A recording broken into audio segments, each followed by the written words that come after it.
This is what not to do if you have an acquisitions manager inside your wholesaling business. Check it out. This is your host and real estate coach, Rafael Cortez. You are listening to the REI Wholesaling Podcast, where every week I bring you the real life case studies and strategies you need to level up your real estate wholesaling business.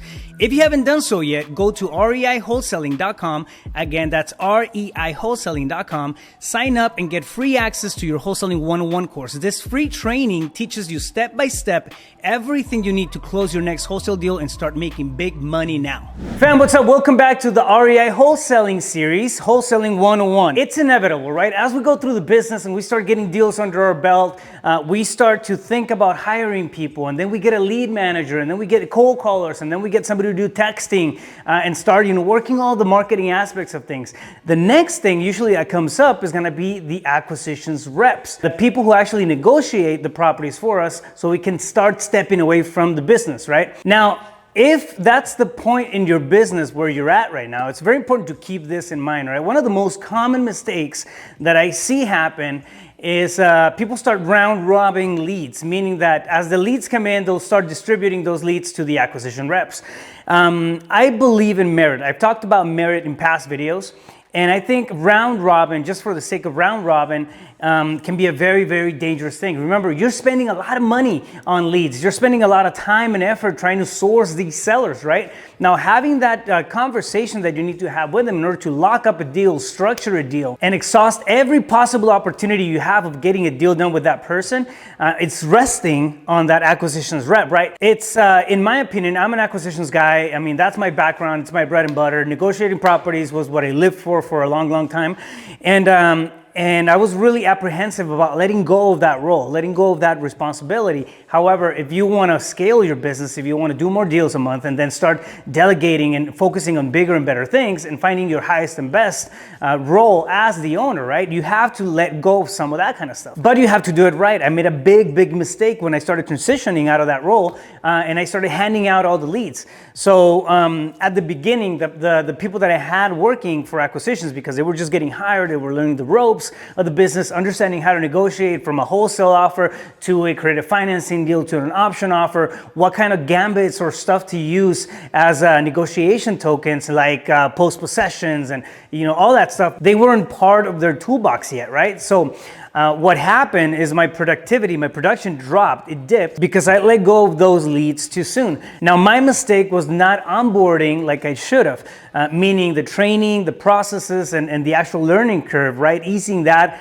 for my acquisition people so they could stay on top of that performance that I needed.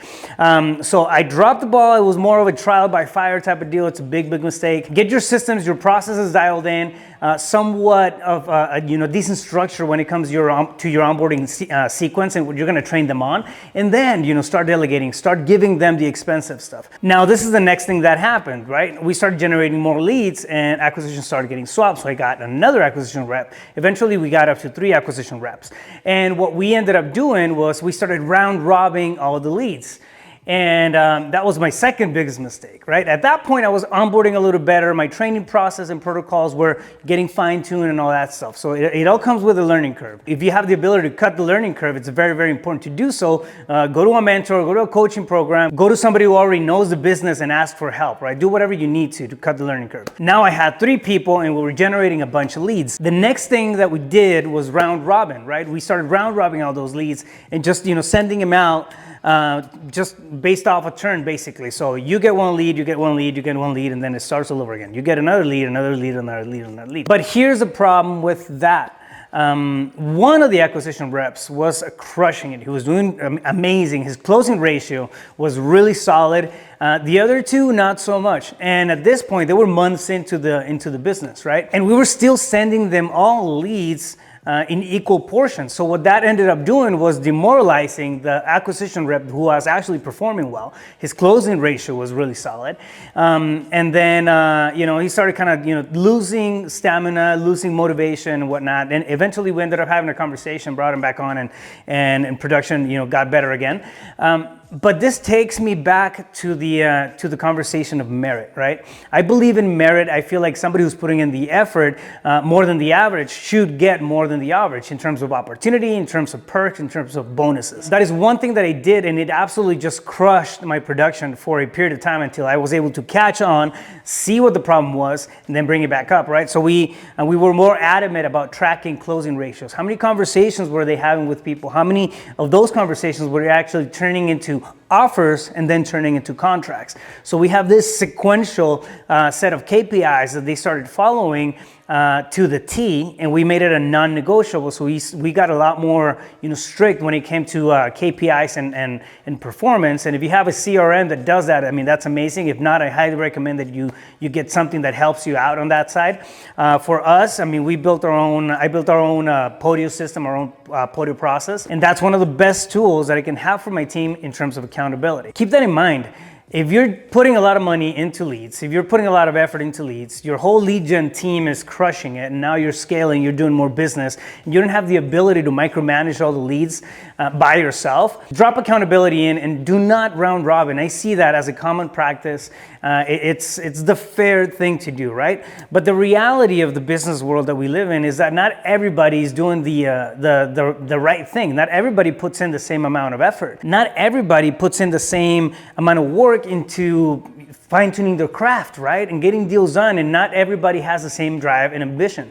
Now, when we are building a business, especially from a bootstrap standpoint, we have to be very smart when it comes to what we're doing in terms of the marketing dollars, the opportunities that we're getting, right? Because if you have two people who are not carrying their own weight, and then you have one that's crushing it, but you're taking something away from the plate of that one that's crushing it to feed the other two who are really not, they're just kind of, getting by.